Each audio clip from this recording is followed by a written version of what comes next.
Méditation du 10 août, les avertissements de Jésus. Le 13 mars 1991, sur l'une des routes les plus fréquentées de Grande-Bretagne, s'est produit un terrible accident. 10 personnes sont mortes, mais beaucoup d'autres ont eu la vie sauve grâce à l'attitude d'un homme qui a été considéré comme un héros. Alan Batman, qui avait été l'un des premiers à entrer en collision, s'est rendu compte de la gravité de la situation et est immédiatement sorti de sa voiture endommagée et a commencé à courir sur la route, avertissant tous les conducteurs qu'ils approchaient du lieu de la collision. Cela les a forcés à ralentir et les a empêchés de participer à ce carambolage. Beaucoup étaient ennuyés par les avertissements d'Alan et klaxonnaient même fort pour lui demander de quitter la route et de leur permettre de continuer leur route. Tout le monde n'a pas apprécié son sacrifice, parce qu'ils avaient en tête leurs propres agendas qui les rendaient indifférents à la scène qu'ils vivaient. Ce qu'Alan Batman a fait a eu une explication très simple. On appelle cela acte d'amour. Mais tout le monde ne sait pas interpréter ce qui est devant lui. Et, pour beaucoup, même l'amour dérange. C'est ce qui nous arrive parfois avec Jésus. Sa vie entière a été un acte d'amour et beaucoup de ses paroles étaient des avertissements pour nous éviter le mal vers lequel nous nous tournons. Seul celui qui vous apprécie vous avertit et Jésus n'a jamais cessé de le faire. Il nous a donné des avertissements comme les suivants. Premièrement, attention, gardez-vous du levain des pharisiens. Matthieu 16, verset 6, dans la version Bible en français courant, c'est-à-dire de l'hypocrisie. Deuxièmement, entrez par la porte étroite, car large est la porte et spacieux le chemin qui mène à la perdition, et il y en a beaucoup qui entrent par là. Matthieu 7, verset 13, c'est-à-dire suivez le chemin de l'évangile, même si cela vous rend impopulaire. Troisièmement, tout arbre qui ne produit pas de bons fruits est coupé et jeté au feu. Matthieu 7, le verset 19. Donc,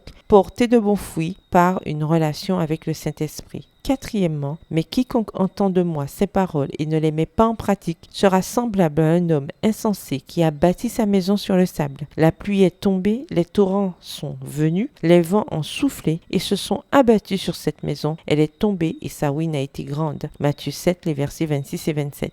Évitez le désastre dans votre vie en suivant les avertissements de Jésus. Verset du jour, tout arbre qui ne produit pas de bons fruits est coupé et jeté au feu. Matthieu 7, le verset 19. Bonne journée, que l'Éternel vous bénisse.